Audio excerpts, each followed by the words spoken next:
The best words are the words of Allah subhanahu wa ta'ala, and the best guidance, the best example is that of our beloved Messenger Muhammad sallallahu alayhi wa sallam. قال الله تعالى: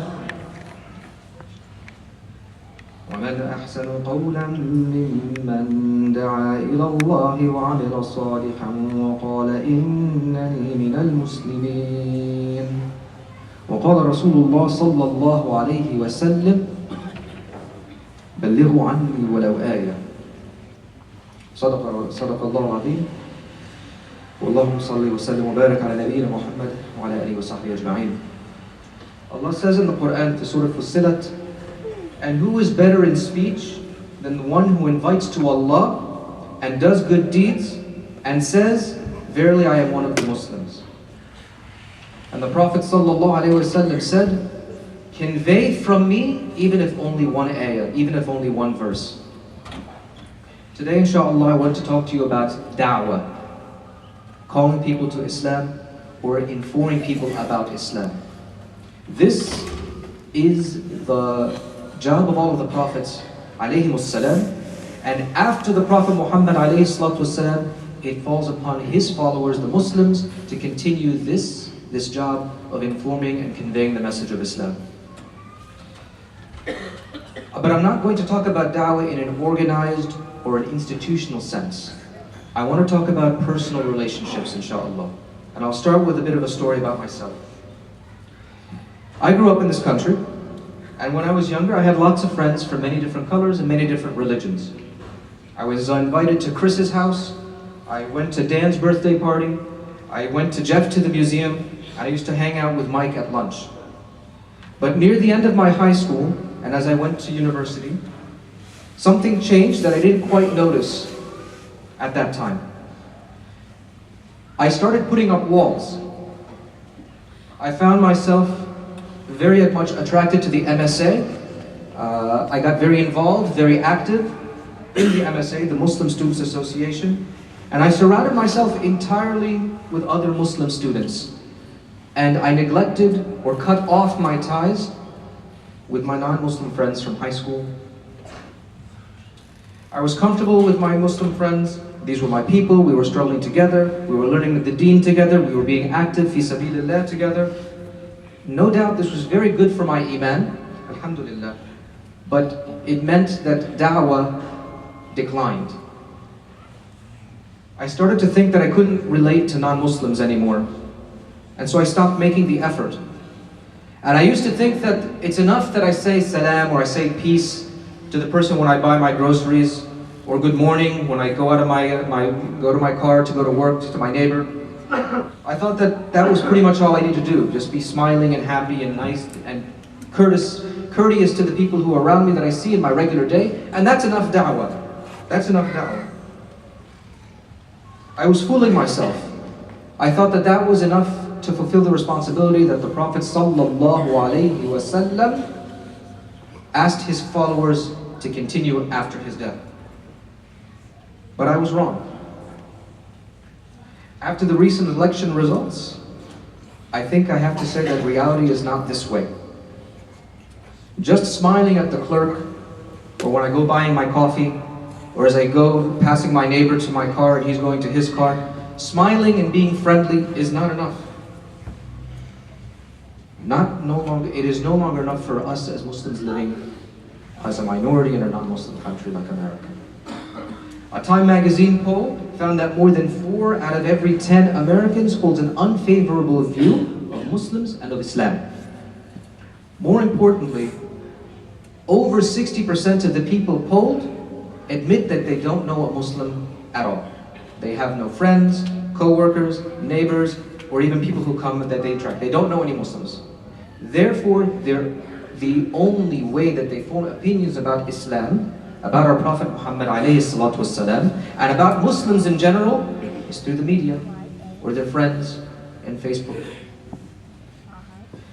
This is our fault. And I realized that I was a part of this problem growing up. As I grew further and further away from my non-Muslim friends, and I chose to only associate in the circles of my Muslim friends, the people who knew me as a representative of a Muslim, someone who could say, but wait, I know the Ahmed. That's not what Muslims are like. Or Aisha, or Muhammad, or Ali, or Ibrahim, or Fatima, or Khadija. How many of our non-Muslim friends, if we have them, would bear witness against what is being broadcast in the media, against those stereotypes, saying, no, I know a guy who's Muslim, or I know a woman who's Muslimah. How many revert stories have we heard that starts with the sentence, so I had this Muslim friend? How many people have accepted Islam, and at the start has always been an acquaintance, or a co-worker, or a neighbor, or a friend from among the Muslim community that they actually interacted with. Not just hi, bye, not just salamu alaikum, wa alaikum assalam. Brothers, if you could please move forward. We are running out of space and there are people who are, don't have a place to sit. There's some room on the left, inshaAllah, so feel free to move over to that side so you can make more room. MashaAllah, today is a vacation for most people, so we're expecting larger than average crowds. Barakallahu feekum, jazakumullah khair. Now, just to be clear, inshallah, brothers and sisters, I'm not asking anyone from the brothers or the sisters to compromise our faith. I'm not asking anyone to go to the places which are haram or to interact with people in a haram setting. That's not what I'm saying. I'm not saying that we should ignore our Muslim friends and not come to Muslim events. What I'm saying is that we have chosen to live in a country where the majority of people are not Muslim, where most of our community don't know about Islam or have no accurate information about Islam. So therefore, isolating ourselves and building these bubbles, these social bubbles, where we only interact with fellow Muslims, not only does it harm ourselves in the long run as a community, as a minority community in this country, more importantly, it harms the wasiyyah that the Prophet Muhammad ﷺ asked us to fulfill, which is to be ambassadors of this faith. If we isolate ourselves and choose not to interact or to mix with the greater community, we are not fulfilling our obligations that the Prophet said, بَلِّغْ عَنِّي بَلِّغُوا عَنِّي وَلَوْ آيَةً, to convey the message even if it's just one verse. Therefore, I argue that it is incumbent on us, it is necessary, it is fard ayn upon us to interact and mix in a real way, not a public relations way, but to form real relationships with the non-Muslims that we interact with on a daily basis.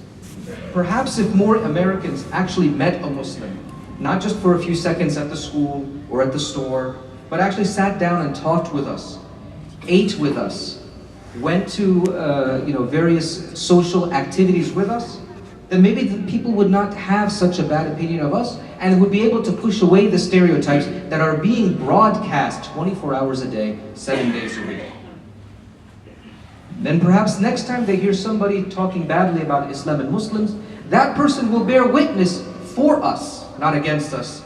Well, I have a Muslim friend and he isn't like that. We have to build bridges, brothers and sisters. We have to build bridges. Many of us play sports, but how many of us actually go, when we go to the YMCA or the gym, and actually play basketball with the people who go there? Play basketball or soccer. Many people like soccer, mashallah. Join the soccer club. Maybe you'll be the only Muslim on the team, but you'll be an ambassador for the faith. Or maybe you have a child who's in public school, and the PTO, they have these meetings that get to know, the back to school nights, or they have a family night for the school children. Do we attend these events? Maybe we're the only Muslim there. Maybe there were only the Muslim parents there. But we can be ambassadors for the faith. People say, oh, that's a Muslim. And open up these dialogues. Maybe we have a neighbor, or a co-worker, or a classmate that we talk to every single day, but it's nothing more than, hi, how are you doing? Alhamdulillah, wa ma'as salama. So we have to engage more with the non-Muslim community that is around us. We've been building walls for too long. Many of the masajid in this country are culture clubs. We come here to feel safe, to be among those who share our faith and our culture and our values, and that's okay. But we should not cut ourselves off from the other societies Like I said, we don't have to mix with that which is haram. But if you play sports, if you have a child in school, if you like to read, there are book clubs at different libraries that we could be a part of. There are those who do arts and crafts, whether it's woodworking or painting or tapestry or rug making, that some of us like to do. We have classmates in these types of clubs that we don't talk to, even though we may be the only Muslim they will ever meet in their lives. Building bridges is not easy. You have to take two separate entities and work hard to find some common ground between them, and then you have to maintain that bridge so it doesn't deteriorate and fall down. But building meaningful relationships with our neighbors and our co-workers and our classmates is no longer a luxury, brothers and sisters. It is a necessity. It is a necessity. We hear the news. We know what is the public opinion about us. And while we can wait for some of the elected officials to speak up on our behalf, the stronger voice are the people who know Muslims in a real way, have a real friendly relationship with one of us, and they can bear witness, no, wait. What you're saying, those stereotypes on the news, I know a Muslim, whether it's a brother or a sister, and they can bear witness for us in spite of all of these negative media coverage. I want to talk about something. Please forgive me if I offend anybody. But this is ilm, and knowledge has to be passed out, especially when it comes to something this critical. There is a misconception among many non-Muslims, and unfortunately among many Muslims, that Islam teaches enmity towards those who are not of the faith. This, flat out, is not true, brothers and sisters. The life of the Prophet Muhammad sallallahu alayhi wasallam bears witness to this. The Prophet ﷺ was always kind and compassionate to everybody he met, whether they were Muslim or not Muslim.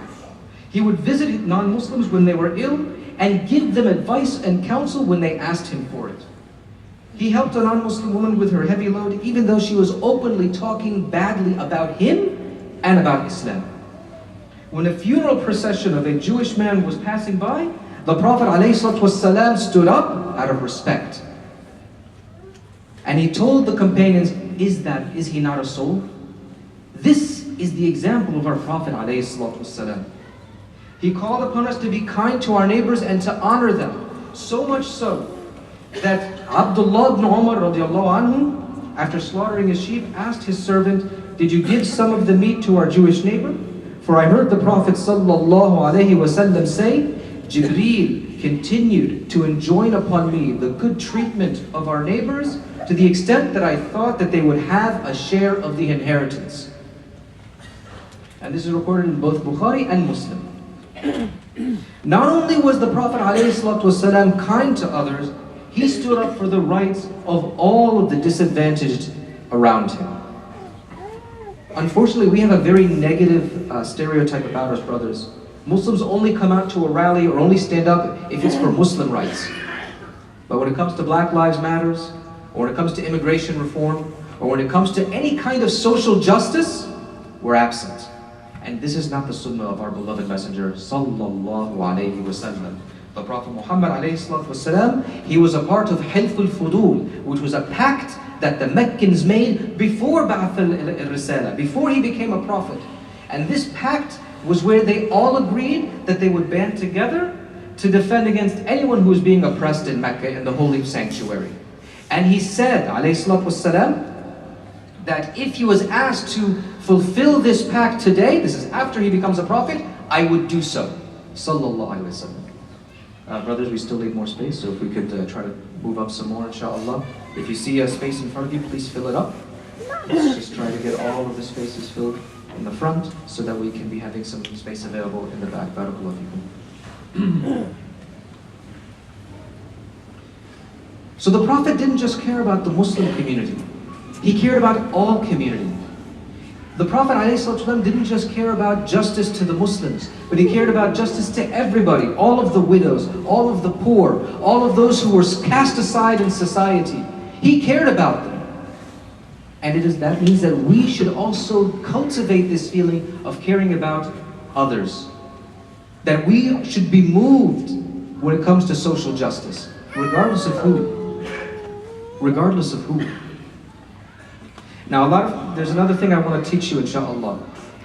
Imam Abu Hamid al-Ghazali, the famous scholar of the 13th century, he wrote some very powerful words about what is the nature of disbelief.